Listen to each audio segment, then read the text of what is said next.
What's up guys, welcome back to my channel. So in this video we are going to learn how to screen record using VLC.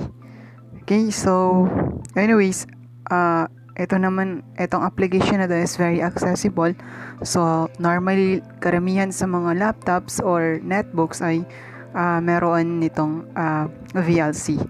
Okay, so ang advantage lang naman nito ay yun nga.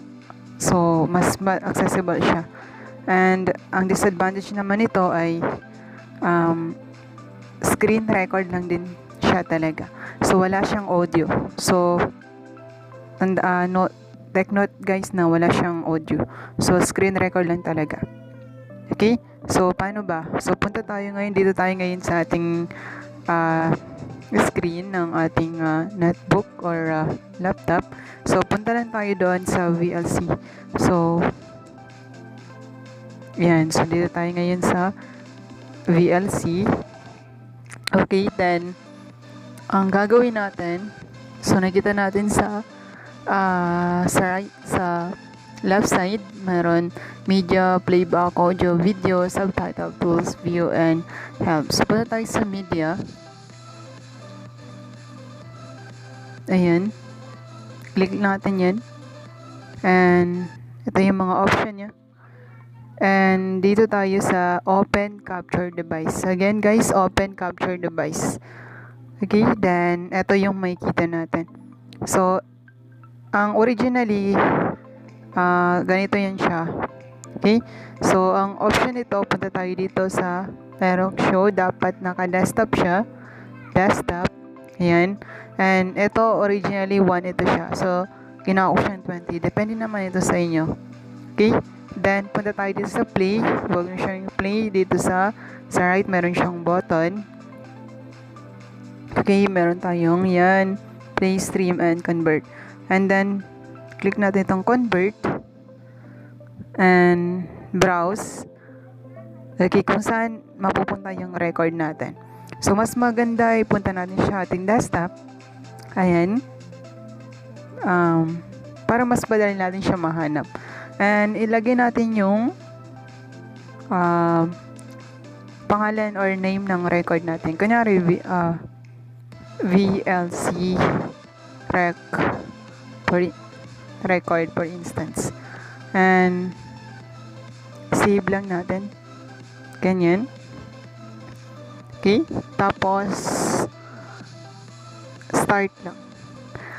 Okay? So, by the way, ang gamit ko ngayon ay screen record using VLC.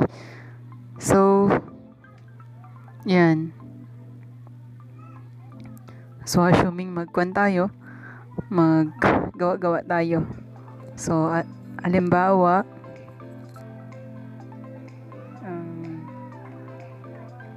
support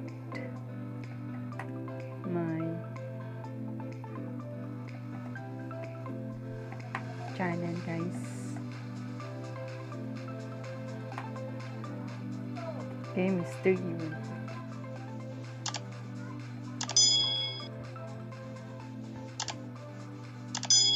Mr. Ewan for TV.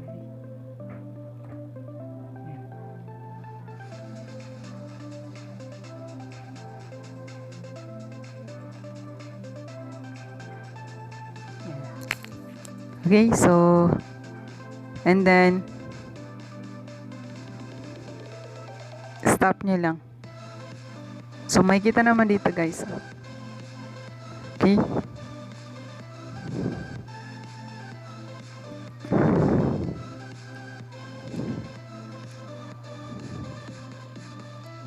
Okay, then, dito, stop lang natin dito.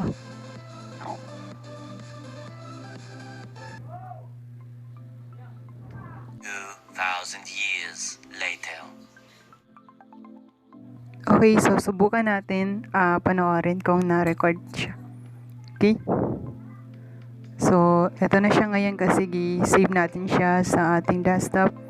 So, eto na siya. Okay, so i-click natin yan. Tingnan natin. Panoorin natin. Ayan.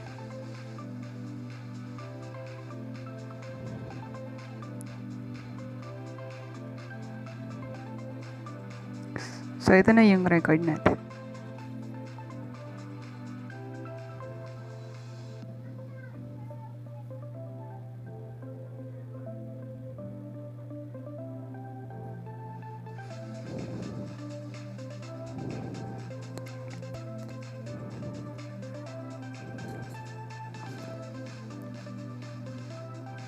Okay, so, di ba?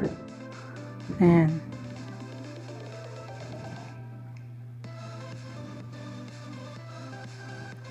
Okay, so, that's all for today, guys. So, sana may natutunan kayo. Okay? So, thank you.